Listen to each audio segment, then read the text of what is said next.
want to play them again. They're NFL defense.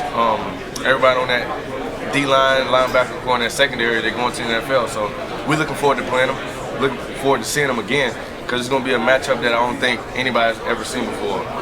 What's the biggest difference with your team from that first meeting, do you think, until now? The growth, the willingness to get better, knowing the mistakes that we've had,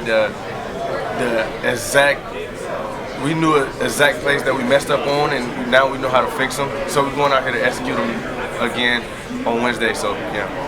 The last thing, biggest difference between playing in the Big Ten compared to the Pac-12 last year, the entire season? Is there a lot of difference between the two conferences? I know some of the schools you had in the Pac-12 are now with you in the Big Ten, but was it different? The Big Ten is your traditional, oh, this guy's huge type of thing. Pac-12, you're going to see the most speed that you can ever get. So speed going into the Big Ten, I feel like that's what helps. That helps you guys? That helps a lot. I mean, I feel like Oregon over the years, forever, has been nothing but speed. I mean, we're not going to change for anybody. How fast can you? If you can't catch a fast guy, you can't catch a fast person, it's hard to beat that team. So yeah, the game is changing a lot, whether it's at the NFL or college. Like, you got guys out here now that can actually move and know how to run from the Ray Lewis type. So it's been pretty remarkable how the game has changed over the years. There's a lot of bowl games, man. How cool is it to be part of like the bowl game here for games? This is crazy. The Rose Bowl, I mean, I've never would have thought I'd be in the Rose Bowl from where my journeys came from. But what more could you ask for? You're in the Rose Bowl, you playing for Oregon, you playing against one of the best teams in the entire country. Arguably finna be one of the greatest games that you ever seen in college football ever. So you can't ask for nothing more better than this. You guys already beat Ohio State, #1, unbeaten. You're unbeaten. You're unbeaten. Okay with you? Yeah, it's perfectly fine. That's perfectly fine. There's nothing else to be said about that. Today's the first game against Ohio State. What made you guys so effective down the passing? I mean, I think just execution of the plays that were called. Just trusting Coach Stein, whatever he called, just go out there and run it to the best of your ability. And when the ball is in the air, go get it. What's the key to winning those one-on-one battles? Like I said, just sticking to your rules. When the ball in the air, go get it, and beating that same guy one-on-one. So I mean, yeah. Is there any additional confidence going into this game, knowing how well you guys did against them? Confidence comes from your preparation. So every Tuesday we played this game already. So when we go out there on January 1st, we just got to rehearse it for the fans. Like, I mean, this game has been played 1,000,000 times already. So I mean, when we get out there, now let's go showcase it for the fans. I mean, let's give them something to cheer about. Tess, you guys have talked a lot about culture and connection this season. Like every week, it seems like it's strengthening for you guys. How is that manifesting right now on this type of stage? This type of game? We just know, like, the connection piece about this team, nobody can come in between us as far as connection-wise. Whether that's a receiver hanging out with a D-line, and you don't normally see receivers hanging out with D-line, or a cornerback hanging out with an O-line. You don't really see stuff like that. That tells you how connected we are as a team. We trust each other. We're willing to go out on that field with each other and die, literally. So that's how we carry ourselves and going into every game. So yeah. You guys were preparing for Ohio State the first time around, looking at their corners. And what was the scout report on those guys? All of them was all-league guys. Denzel Burke, probably the smartest corner I've ever seen in college football, other than Kool-Aid McKinstry, because I played him in high school. His IQ for football, knowing the game of football, you know he's a smart guy. You know how he's going to play his techniques. Caleb Downs, you see the guy that can get in the box like a Mike linebacker and go run the alley and make a play. Then you got Jordan Hancock that's really good in coverage in the slot, that you got to get to your spot and beat him. He's a really good guy. I'm looking forward to that matchup all night. So then you have number 1, the corner over there. He's a really good corner, rangy corner, come from the SEC. But we know his weaknesses. So we definitely going to be on high alert for that Wednesday. You said he's the second smartest quarterback you ever gone up against. How does that show up? How did that show up? His will, like he was everywhere where he's supposed to be. If you think you're open, you're really not. Like he's one of those corners. He's sneakily he'll get an interception on you quick if you're not careful. So it's things like that that you don't come across as a corner. So yeah. Do you have any memories, specific memories of the Rose Bowl game growing up? DeAnthony Thomas, Wisconsin. I think inside zone straight to the house. Yeah. That's the one I remember. I've never seen somebody run so fast in my life as a kid. When I seen that, I was like, whoa. And then he had the chrome helmet on. Shorty was moving. I like that, yeah. Is there any extra motivation? Like, you guys are undefeated, #1 team, already beat this team, but still, like, you guys are viewed as underdogs in this game? It doesn't matter. Like I said, nobody believed in us in the first place. Why believe them now? So, I mean, we don't care. Underdogs, #1, it doesn't matter. We go 1-0 each week. So, yeah. Tess, when you first heard that Dillon was coming to Oregon, what were your first impressions of getting a new quarterback? I knew Dillon when he was at UCF, and I watched him a little bit because one of my coaches from Troy went to UCF, which is Chip Lindsey and Coach Blackman. So I kind of followed him up a little bit. And did some little research. And when I seen him coming to Oregon, I knew right then and there I need to get with him and get on that field. He got some stuff to him that nobody has seen before. When he's at Oklahoma playing against Texas in big games, like that guy can pull it off. Like you don't see too many quarterbacks in big games pull it off like that, unless you Bo Nix or Patrick Mahomes or something like that. So I mean, like him coming here, it's been nothing but the best for him, his family, his fiance that he just got engaged to. Dillon is the quarterback you want on your team. His willingness to get better and be the best. He's the best quarterback in the entire nation. Like I don't know if anybody else agree, but this team knows. Like he's the best quarterback that's in this playoffs. Period. That's a Heisman quarterback right there, and I don't see no other quarterback out here doing the things that he do. I mean, he's 5'2", soaking wet. Boy can throw a ball like a missile. Like, I mean, we love that guy. Like his energy to coming in the locker room every day, a smile on his face, being goofy. Like he the oldest guy on the team, but everyone treats me and him like the youngest. That's the craziest thing I've ever seen. Like I'm the little brother, he's the little brother. Cause I think it's because I height. Cause everybody be like, hey, little bro, I'm older than you. I'm 22 and you 19. You just 6'6". I'm 5'10". Like. Okay, but I love Dillon, love him to death. Can't wait to get out there on Wednesday to play alongside of him. As soon as he do his little circle prayer, send one up, I know he locked in. So let's do it. And how are you guys able to build a connection so quickly? Me and Dillon, we was on the field throwing, and the stuff we've been through on that field, how frustrated we was on the off season, like, cause I demand excellence from him. You could tell he was demanding it from me. And us demanding for each other created something. It's like, okay, like this guy got something, and I think he knew like how willingness I was to get better as a receiver, and how I knew exactly what ball he can throw, and he was hesitant sometimes in the off season. And I'm like, if you just throw it, trust me, we gonna make a play. And now I think he just took that and ran with it. Like you can build confidence with a person that other people that don't think that he can get it done, and when you build that confidence with a person, it's everything from him. Like be a sponge with that guy, be connected as much as you can with Dillon. So I mean, that's how I wanted to take it, and he was left-handed too, so I wanted to be able to catch a ball at least. Yeah, that's pretty much it. Hey, who's like the next a guy that we don't get to see, like a young dude behind the scenes? When you're long gone, when Trayshawn long gone, when whoever's long, who's the next guy that we're going to be talking about? Who's going to be the next dudes? Justice Lowe. Yeah. J-Mac. Everybody says J-Mac. J-Mac. Yeah. You got Jack Wrestler in there. You got a freshman that's coming in, Decorian Moore. That's going to be really, really good for the Oregon Ducks. Sneakily, Jack Wrestler going to come in there, going to be your guy that's going to have some grit to him. Who was the first guy you said, Lowe? Justice Lowe. Yeah. Why did you say him first? Why did you come to mind first? He's the smartest guy I've ever been around. How Besides so? my little brother Caleb. He know every play. Okay. Guy's a 4.0 student. Okay. Fast as can be. He's shifty. He'll get you right off the line and run right past you. Okay. Justice is.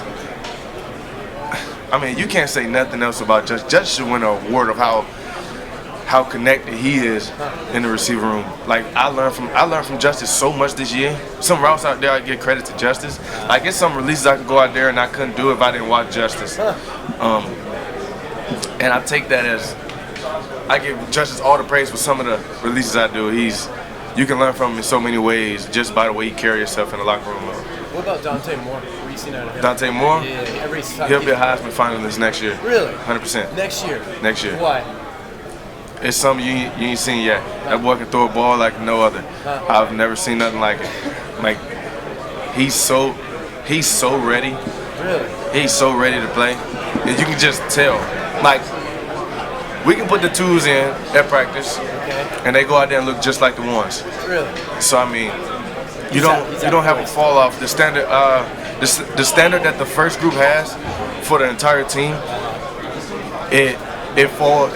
it's a waterfall cycle. It goes from the ones to twos to threes. Like it's a waterfall cycle. Like you don't see a single fall off because you see the freshman that comes in and you see some talent that you ain't never seen before. You like, whoa. There's some guys that they went and got out of that portal is crazy, and you don't even know where these people come from. They just popping up. Like it's some freshmen that already came in. You like, whoa, who you? Like, girl, you 6'7". Like, where you come from? Like, how do you where do you come from? So it's yeah. You look at a guy like Dante. He was such a hyped recruit, and a lot of those guys come in, and you're like, yeah, it's big head or cocky, but everybody says he's pretty, like he's a dude, like kind of like Dillon, gets along with everybody. What have you seen leadership-wise? He's a dude. Like you said, he's a dude. Dillon and Dante, they work together every day. They hang out every day. Like they want to get better every day. Dante asks questions like he's the starter in meeting rooms. Like if he don't understand something, he can get up there, ask a question, and be like, hey, how did this work? They explain it to him. All right, back, boom. He can get up and teach it to the entire film room, and we sit back listening to him. Like he's the starter, like he's going out there and prepared to throw the ball to Trayshawn Holden or Justice Lowe or something. So, I mean, when you got a guy like that as your backup, ain't no need to get nervous if something happens. God forbid, but. What's the craziest thing you've seen him do in practice or scrimmage or something? A no-look 60-yard bomb. When was that? Recently. Yeah. Recently, which is crazy. And he turned around like a fadeaway like he's Steph Curry. Like he's one of those guys. Like he can find a window and throw it in between the O-lineman head and hit a dig route. You don't see stuff like that. Like that dude is good. Like you can go ask anybody about Dante Moore and how he throws a football and watch what they say. The guy's talented. Appreciate you guys. Thank you. Tez, how would you describe the way Coach Stein identifies matchups and puts you and the receivers in positions to make plays? He explained them very well. Coach Stein, he's a quarterback guy. He dials up the plays. We run the routes. He knows exactly the leverage. He always talk about all the time, like how he beat Teddy Bridgewater out. He played over Teddy Bridgewater, so he knows exactly where the ball should go. So we take his plays that he draws up is crazy. Like he's a guru when it comes to offenses. Like he knows exactly what ball is going to be open. Like, hey Tez, be right here in this spot. That ball will hit you right here on the hash. Yes, sir. Take that in consideration and hit me right there on the hash. We're going for 60. So it's like things like that you don't take for granted as a coach. Tez, when you look at this Ohio State team back in October to now, what do you think is the biggest difference in them? They playing with a little bit of chip on their shoulder right now. And we see that. They're a really good team. They're a hot motor team. They got really good coaches behind them. So, I mean, we playing with a chip too. They're not the only ones. So, speaking of that chip, some of the players have said they still think about that loss every day to you guys. Does that surprise you at all? Not surprising at all, because it would have haunted us too. So, I mean, if you lose a game that close by 1 point like that, it's going to hunt you a little bit. No matter what game you play, you're going to be like, what's the most game you're looking for next to? Now, they're going to say the next game. Nah, it's really going to be that game they lost to. If you think about it, And if you go back and watch Ashton Genty of what game he wanted back, it's Oregon. It's the Oregon game he won. So I mean, it's games like that you don't want to like miss on like that. So yeah. Does it feel a little bit like fate that you guys get to rematch each other at the Rose Bowl? No, we knew it was coming the whole time. We knew exactly who he was gonna match up against.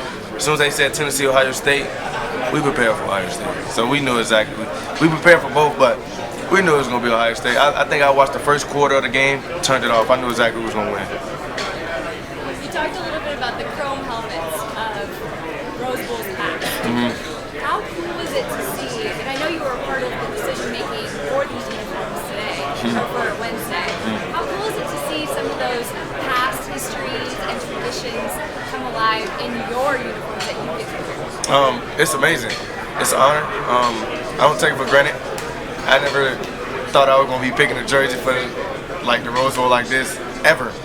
But like I said, I don't take it for granted.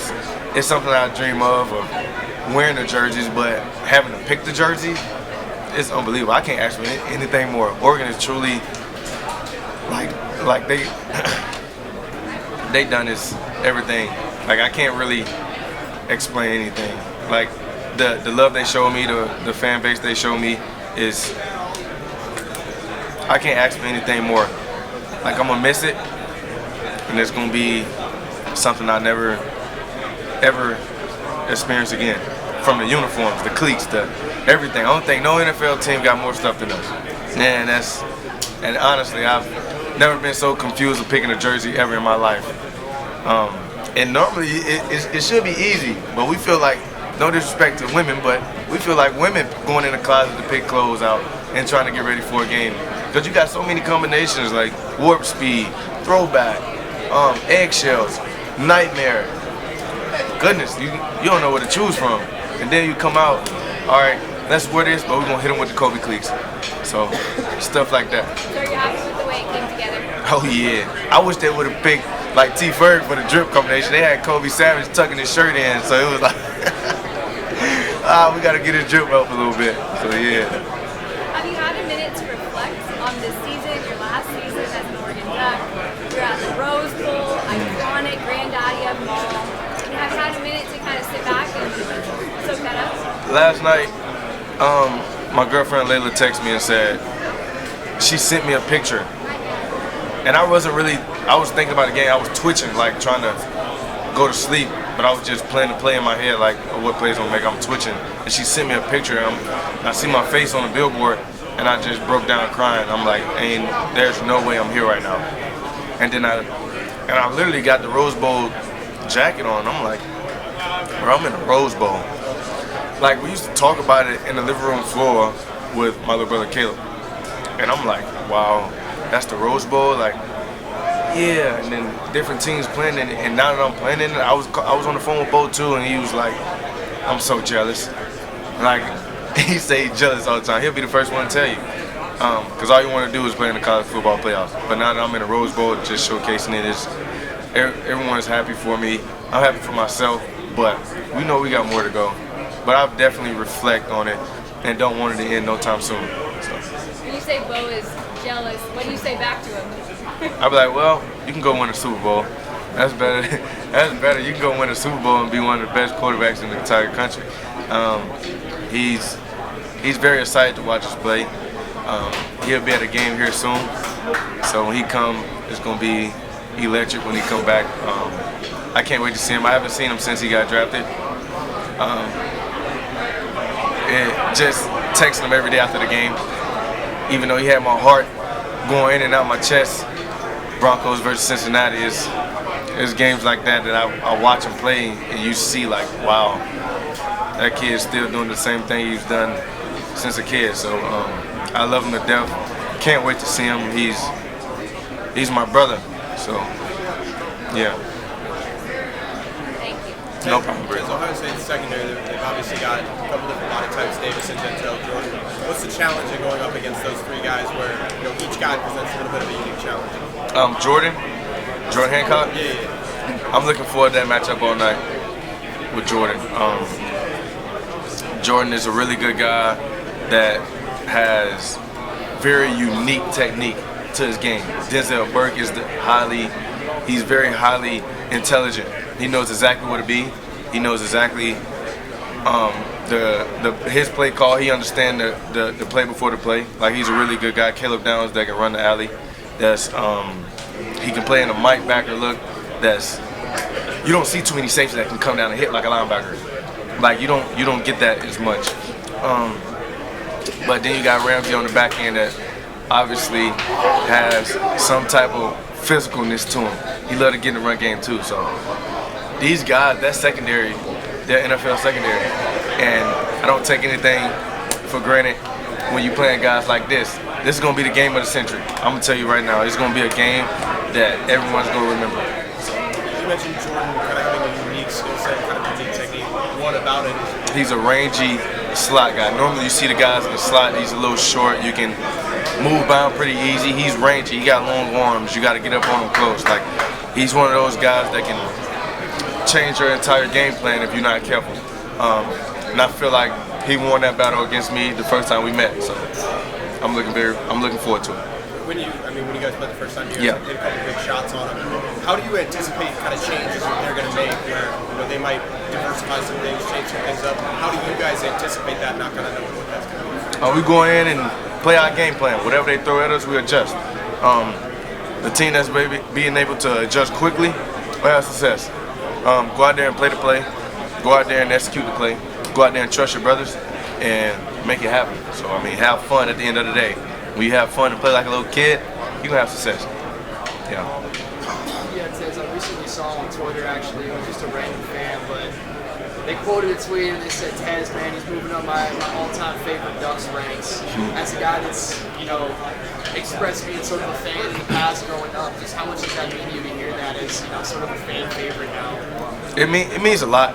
I knew when I committed to Oregon, I wanted to be the best thing that ever came through Oregon, receiver-wise. I wanted to be one of those guys as a receiver that everyone still talks about, 30, 40, 50 years from now. I want to be one of those guys. I want to be one of those, like, have you ever seen Tez Johnson play? Like, when I have grandkids like that, Granddad, have you ever played football? And just show them highlights. Like, I want to be one of those. Like, I'm very grateful for the opportunity I've got. Love the fans. The fans of Austin is crazy. I can't wait to see them in the Rose Bowl. I know they're gonna show out. It's part of it. Oregon is a fan base of everyone. They love you. No matter who's the quarterback, no matter who's the receiver. I've never seen so many loving people in a stadium. You don't come across a stadium like that ever. Normally, if you're doing bad at one stadium, they're gonna bash you until you can't get enough. Oregon is not like that. Oregon is one of those that you have a bad game, that next game they're gonna be cheering you on like you just committed it. And I love them for that. My parents always tell me, like, they love coming to Oregon for a football game. The way they took Bo in with open arms and treating them like family, you can't get no better than that. And I'm pretty sure everyone will tell you that. So. You referred a few times to how you would have never expected to be in this game, coming from Alabama. How do you describe your journey? I always say, like, my journey in the past, I've learned so much from it, and I don't take it for granted. Like, I've overcame some things when I was younger and in college of all the naysayers and who didn't believe in me to be even here, and it kind of creeped in my head and thinking, like, I can't be here. Like, I almost let it get to me. And if it wasn't for my dad, I don't know, honestly, what I'll be doing or what I'll be.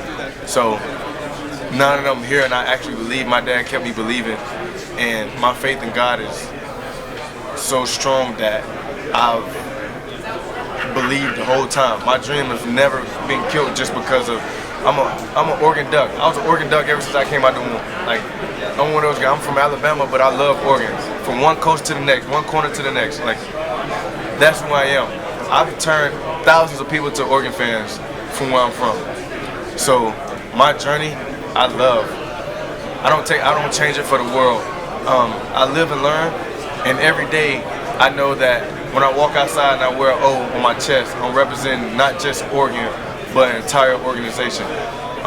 When I'm carrying that football, I got the program in my hands, and I want to make it look the best that it's ever been. So, and not just for the fan base, for Phil Knight, for Coach Landry, like for people that pour so much into this organization. I don't take that for granted, and I'm part of it. I'm just happy to be here, and I'm blessed. I always come back to an Oregon game, no matter what. You always see me there, like for real.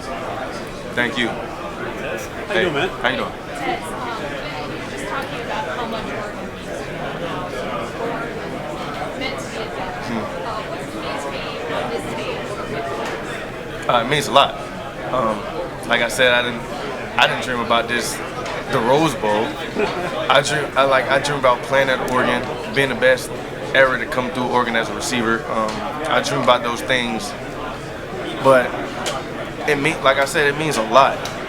Like being able to, you go to practice, you see Phil Knight, racing D'Anthony Thomas and winning in the race against D'Anthony Thomas. I didn't watch this guy when I was a kid. Like seeing little Michael James and walking into his restaurant, Keyshawn Bonner, like LeGarrette Blount, like all those guys you see, and you see Josh Huff, Farrell Brown, like coming to the games. I'm like, bro, I used to mimic Farrell Brown in the middle of the road, and I'm like, okay, like I'm really here at Oregon. It's so real for me, and I never had a dull moment here at Oregon.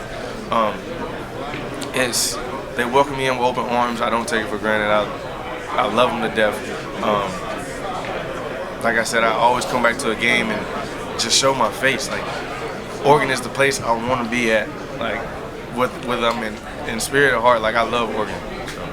Because connection, obviously something you guys talk about a lot. So how would you describe your connection with Dillon in about a calendar year's worth of time now? In the offseason, we had something between us that I think nobody's seen is behind the scenes, and I knew right then that I said, yeah, we're gonna be really good. We're gonna be really, really good, and that's just me knowing exactly what type of quarterback it was bringing in, and knowing that if I can get under his wing and be that guy to be like, hey, I got you. If something goes bad, I'm like, Big fan. just knowing if something go bad, and if something go bad, I know I got his back, and I tell him that every time. Like if I drop a pass out there, he comes right back to me the next play. So he's one of those guys who's like, hey, I'm not gonna stop throwing you the ball because you dropped the pass. Go out there and run the next route like you finna get it. How much do you guys still have left for you? We got so much. It's just like jerseys. Like it doesn't stop. So I mean, we got a lot left in the tank. You can go out there and put anybody in that game, you're gonna get a different guy. Not just me. That's from a freshman. That's from anybody. So, like I said, it's just like jerseys, cleats, gloves, anything. We got more to come. Thank you. Did Oregon redefine the Big Ten, or is it just Oregon football winning the league this year? We did, for sure. Nobody's seen it before. I don't think anybody stepped out there and was like, okay, we can manage these guys, but when they step out there, they like, oh. So, yeah. Was there any mention before the season or getting ready, hey, this is Big Ten football now, we gotta... We think we the keystone species. Well, we know to be the keystone species. So we the top of the food chain, and that's what we think every week. So yeah. What have you seen from Bo Nix now in the NFL? Kind of surprising people, kind of dominating out there. What have you seen from him? He's the best quarterback back in the nation. What more can I say? He's the smartest guy out there every Saturday, every Sunday. And no matter what, he's gonna get the job done. So. When you got a quarterback like Bo on your team, you're gonna be very successful. It's gonna take him what, a year, get it going, and he's gonna find exactly what he needs, and we'll see in a few weeks what happens. So, yeah. Right, you did. Thank you. Thank you.